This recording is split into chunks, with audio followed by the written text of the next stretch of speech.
اگر ہمیں یہ پتہ نہیں ہے کہ ہماری کتنی نمازیں قضا ہو چکی ہیں تو اس کو کیسے ادا کرنا ہوگا؟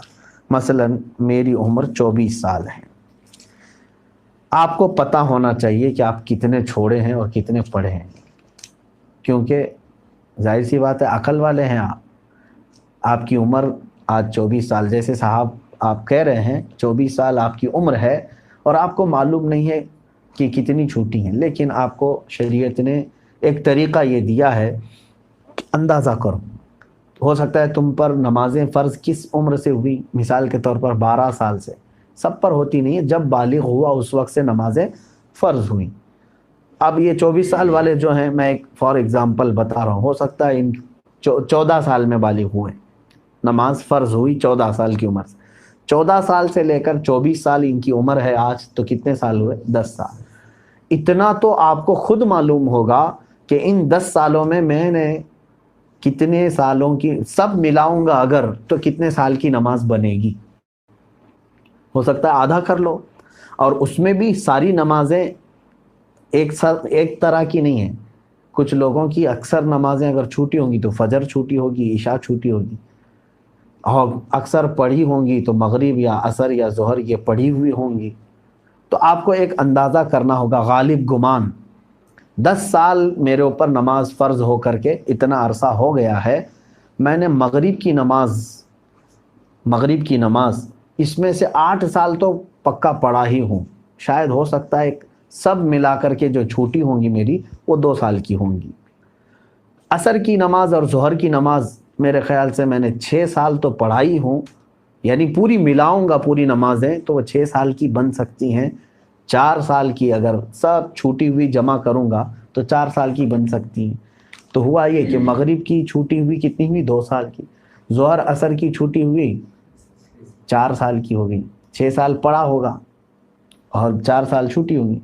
اب آتا ہے عشاء کا نمبر اور فجر کا نمبر، تو آپ یہ سوچ لو کہ یہ 10 سالوں کے اندر ہو سکتا ہے 1 سال پوری نمازیں ملا کر کے میں نے فجر پڑھی ہوں گی، 9 سال تو میری فجر باقی ہوگی، اور عشاء کو آدھا کر لو، تو ہر نماز کو آپ کو ایک غالب گمان بنانا پڑے گا۔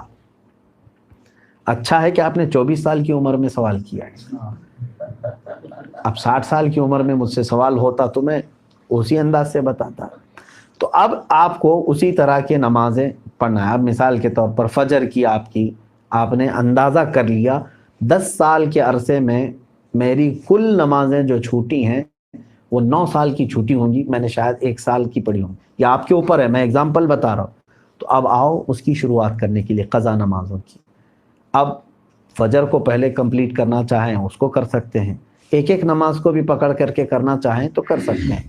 اب میں نے صبح شام کنٹینیو فجر کی قضا شروع کر دی، دن میں 50 رکعتیں پڑھ لی، 50 رکعتوں کا مطلب ہوا 25 دن کی فجر کی نماز قضا ہو گئی۔ اب اس میں شریعت نے آسانی بھی تمہیں دی ہے، قضا نمازیں صرف اور صرف فرض نمازوں کی قضا ہوگی، کسی بھی سنت اور نفل کی قضا نہیں ہے۔ فجر کی 2 رکعت قضا، ظہر کی 4 رکعت قضا، عصر کی 4 رکعت قضا، مغرب کی 3 قضا، عشاء کی 4 فرض اور 3 وتر کی قضا، کل ملا کر کے کتنی ہوتی؟ 20 رکعت، 20 رکعتیں دن کی ہوتی ہیں۔ لیکن ابھی میں چل رہا ہوں فجر کی۔ اب ہو سکتا ہے آپ یہ سوال کریں گے کہ میں نیت کیسے کروں، کون سے دن کی، سنیچر کی، اتوار کی، پیر کی، منگل کی، کون سی؟ ظاہر سی بات ہے اب آپ کے پاس اندازہ ہی نہیں ہے کہ کون سے دن کی چھوٹی ہے۔ اس کے لیے بھی شریعت نے یہ چھوٹ دی ہے کہ آپ جب نیت کریں گے یوں نیت کریں، اے اللہ میں اس فجر کی 2 رکعت فرض نماز قضا کی نیت کیا جو میری زندگی میں پہلی چھوٹی ہے۔ کیا نیت کریں گے آپ؟ میں نے اس فجر کی 2 رکعت فرض نماز قضا کی نیت کیا جو میری زندگی میں سب سے پہلے باقی ہے۔ ہر 2 رکعت پہ یہی کہنا ہے آپ کو، کیونکہ جب وہ ادا ہو جائے گی تو جو پہلے ہے وہ ہی آتی جائے گی۔ تو 9 سال کی قضا ہونے تک آپ کو یہی نیت کرنا ہے، جو میری زندگی میں پہلی باقی ہے۔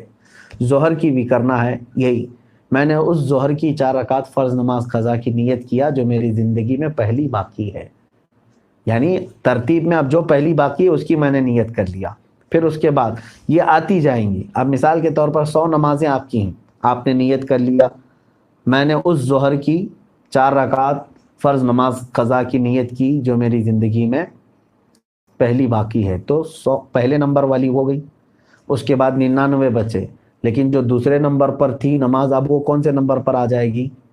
پہلے نمبر پر آ جائے گی نا پھر سے. تو ہمیشہ یہی نیت کرتا جائے گا جب تک کہ وہ 100 پوری نہ ہو جائے. نیت بھی آپ کو سمجھ میں آ گئی قضا کے لیے.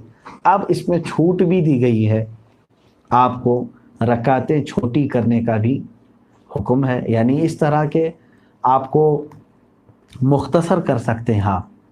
مثال کے طور پر نماز میں سورہ فاتحہ پڑھا، آپ انا اعطینا اور قل هو اللہ احد پڑھ رہے ہیں، چھوٹی صورتیں پڑھ رہے ہیں، یہی کنٹینیو چاہے تو ہر رکعت میں پڑھ سکتے ہیں، ہر نماز میں 2 صورتیں پڑھی. اور تسبیحات جو ہیں رکوع اور سجدے میں وہ 3 پڑھ رہے ہیں، وہ تو ٹھیک ہے، اتنی مقدار تو آپ کو رکوع اور سجدہ کرنا ہی ہے. لیکن اتحیات میں بھی تشہد پڑھا انگلی اٹھا کر، درود ابراہیمی اور دعائے معصورہ اگر نہیں بھی پڑھا تو اس کی نماز ہو جائے گی. تو یہاں اور شارٹ کر دیا گیا ہے. قضا کرنے والے کے لیے یہ سہولت بھی ہے، وہ چاہے تو اپنی جلدی سے جلدی یہ پوری قضا مکمل کر سکتا ہے. جوانوں آپ سب سے میری گزارش ہے، بڑھاپے میں انتظار مت کرنا. کسی بوڑھے کو میں نے قضا کرتے ہوئے نہیں دیکھا کہ پوری زندگی کی وہ قضا کر کے گیا ہو، بہت کم. بڑھاپے میں اصل نمازیں پڑھنے میں ہی گھٹنوں میں تکلیف، کمر میں تکلیف ہو جاتی ہے. دیکھتے نہیں آپ آج مسجدوں میں اچھوں سے زیادہ کرسیوں کی نمازیں زیادہ ہو گئی. کیوں؟ اس وقت ان کو اپنی فرض نمازیں ہی دشوار ہو گئی ہیں، کہاں قضا کریں گے. نوجوانوں آپ کے پاس آج قوت ہے، طاقت ہے، آپ روزانہ ہی آپ اپنا ایک وقت لے لو، گھنٹہ 2 گھنٹہ، میں دن میں کوئی ایک وقت مخصوص کر لوں اور اس میں صرف اپنی قضا مکمل کر لو. چند دنوں کے بعد آپ دیکھو گے آپ صاحب ترتیب ہو جاؤ گے. صاحب ترتیب اس کو کہتے ہیں جس کی پوری زندگی میں 5 سے زیادہ نمازیں قضا نہ ہو. اور اللہ تبارک و تعالیٰ کا وہ ایسا محبوب بندہ ہے کہ فرشتے اس کی ایک جھلک دیکھنے کو بے قرار ہوتے ہیں، جو پورے مکمل اپنی نمازیں مکمل کر چکا ہو. اللہ ہم سب کو توفیق عطا فرمائے. کیا نفل نماز تب تک قبول نہیں ہوگی جب تک فرض اور واجب نماز کی قضا ادا نہ ہو جائے؟ صحیح ہے. اب یہاں پر ایک دوسرا یہ بھی ہے کہ کچھ لوگ بہت ساری نفلیں پڑھ رہے ہیں، کوئی جو ہے حاجت کی نماز، کوئی توبہ کی نماز، اشراق کی نماز، اوابین کی نماز، کون سی نمازیں ہم سے پوچھتے بھی رہتے ہیں، میاں ان کے تو کھاتے میں فرض نمازیں اتنی باقی ہیں. تو اگر فرض باقی ہیں قضا تو نفل نمازیں آپ کی معلق ہوں گی، نہیں قبول ہوں گی. فرض جو ہے وہ قرض ہے تمہارے اوپر، اور نفل جو ہے یہ ہدیہ ہے. قرضہ پہلے دو، ہدیہ بعد میں دو. پہلے قرض ادا کرو. تو آپ جو پورے دن بھر کی نمازیں ہیں ان میں بھی جو سنت غیر مؤکدہ اور جو نفل ہیں ان کو چھوڑ کر کے آپ وہاں پر بھی یہ قضا نمازیں پڑھ سکتے ہیں. جیسے ظہر میں آپ کو 2 رکعت نفل ملتے ہیں نا 12 میں سے، 4 سنت مؤکدہ اسے نہیں چھوڑنا چاہیے. 4 فرض ہے، اس کے بعد 2 سنت مؤکدہ وہ تو ہوں گی. 2 جو نفل ہیں اس کی جگہ پر کوئی پہلے کی فجر کی قضا پڑھ لیں. عصر میں جاتے ہیں 4 سنت پہلے ہے وہ غیر مؤکدہ ہے، اس کی جگہ پر کوئی پہلے والی کوئی 4 رکعت ظہر یا عصر کی قضا پڑھ لیں. مغرب میں بھی 2 نفل آپ کو ملتی ہیں، وہاں پر بھی آپ اپنی قضا پڑھ سکتے ہیں، اس نفل کی جگہ پر کوئی فجر کی 2 رکعت قضا. عشاء میں آپ کو جو ہے پہلے 4 رکعت سنت غیر مؤکدہ، اس کی جگہ کوئی نماز پہلے کی چھوٹی ہوئی عشاء کی نماز پڑھ لیں 4 رکعت، اور بعد میں جو ہے 2 نفل 4 نفل مل جاتی ہیں آپ کو عشاء کے فرض کے بعد. وہ 4 رکعت کی جگہ پہلے کی کوئی چھوٹی ہوئی وتر کی قضا پڑھ لیں. تو اس طرح سے آپ کی ادا نمازوں کے برابر ہی جو ہے نا پہلے کی قضا بھی برابر ہوتی چلی جائے گی. تو نفل اور غیر مؤکدہ کی جگہ پر یہ پڑھنا بہتر ہے.